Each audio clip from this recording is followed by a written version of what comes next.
Կողբացի 50 կոտորակ 2 հասցեում մեծ թափով շարունակվում են շինարարական աշխատանքները, չնայած տարածքի հետ կապված դեռևս չճշտված խնդիրներ կան։ Մի կողմից հարակից շենքի բնակիչներն են բողոքում, ասելով, որ հերթական կանաչ տարածքը բետոնապատվեց եւ այլևս հնարավոր չէ շնչել շենքերի փոշին։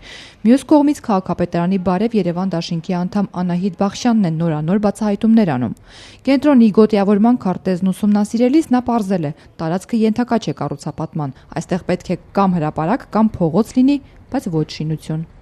Հիմա ես հարց եմ տվել, եթե այս տարածքում ըստ պայմանական նշանի չկա կառուցապատում,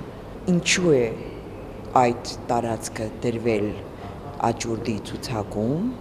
Երևանի 14 թվականի աճուրդի ցուցակում եւ աճուրդ է կազմակերպվել։ 10 օր է անցել Բախշյանի քաղաքապետին գրած նամակից, Տարոն Մարգարյանը դեռ չի պատասխանել։ Իսկ այս մեկ շաբաթվա ընթացքում կառուցապատողները արդեն հասցրել են շինությունն ամրացնել քարե պատերով։ Շինարարության վերաբերյալ քաղաքապետարանին ահազանգել է նաև երգիչ Արթուր Իսպիրյանը, ով թղթի վրա նկարվածն ու իրականում կառուցվողը համեմատելիս արդեն իսկ լուրջ շեղումներ է արձանագրում։ Նկարի մեջ նկարված է, որ ապակիով է ծածկված, տեսնեք, արդեն քարերով բարձրացել է, սա արդեն կապիտալ շինարարություն է։ Վաղ այստեղ կոտարեն այս կանաչ տարածքը, ասենք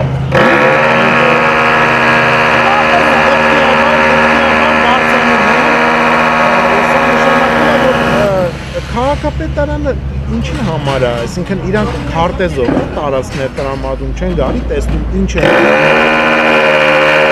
Ըստ ցուցատախտակի պատվիրատուն Վահագն Վանցյանն է, կապալառուն Նորմա ընկերությունը։ Անահիտ Բախշյանը փորձել է մանրամասներ պարզել այս ընկերության մասին, սակայն ոչ պետական ռեգիստրում, ոչ սփյուռ տեղեկատվական կայքում որևէ տեղեկատվություն չի գտել։ Փորձեցինք տեղում հասկանալ, թե ինչ է հատկապես կառուցվում այս տարածքում, որտեղ շենքերը միմյանցից արդեն իսկ ընդամենը մի քանի մետր է բաժանում։ Բանվորներն ասացին, որ անում են այն, ինչ իրենց հանձնարարել են, ավելին չգիտեն։ Ավականու անդամ Անահիտ Բախշյանի տվյալներով այստեղ, որտեղ ժամանակին ծառեր են հատվել, խոտածածկ հատված է ոչնչացվել, կառուցվելու է ծաղկի խանութ։ Երևանցի Արթուր Իսպիրյանի համոզմամբ անգամ մանկապարտեզի կառուցումը չի կարող արդարացնել կանաչ գոտու վերացումը։ Ներողություն, քաղաքապետարանը պիտի նստի մտածի գլխավոր դիզայները նաև, որ արդյոք դրա անհրաժեշտություն է այսօր կա։ Ուզում է ծաղիկի կրպակ լինի, ուզում է գրադարան լինի, ուզում է մանկապարտեզ լինի։ Ստեղ իրավունք չունեին այս փոքր կանաչ տարածքը,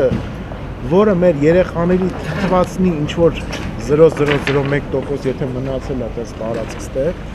ինչ որ մի կանաչ տարածք է լուսավոր տեղեր, որ երեխեքը նստում էին, այստեղ սեղաններ կային ու պաղպահակ էին ուտում։ Քաղաքապետարանը հերքում է, թե այստեղ կանաչ տարածք է եղել, չնայած հարակից շենքի բնակիչներն ու ավականու ընդդիմադիր անդամը փաստացի ապացույցներ են ներկայացնում։ Ես նորից այդ նկարները ուղարկել եմ, որտեղ երևում է, թե ինչպես են արմատախիլանում ծառը։ Քաղաքապետարանի հասարակայնության հետ կապերի բաժնից վստահեցնում են, ամեն ինչ արվում է օրենքի շրջանակներում։ Արթուր Իսպիրյանը հակադարձում է, չի կարելի Երևանը ապականել անգամ օրենքի տառին հետևելով։ Նման օրինակները դառնում են վատ նախադեպ։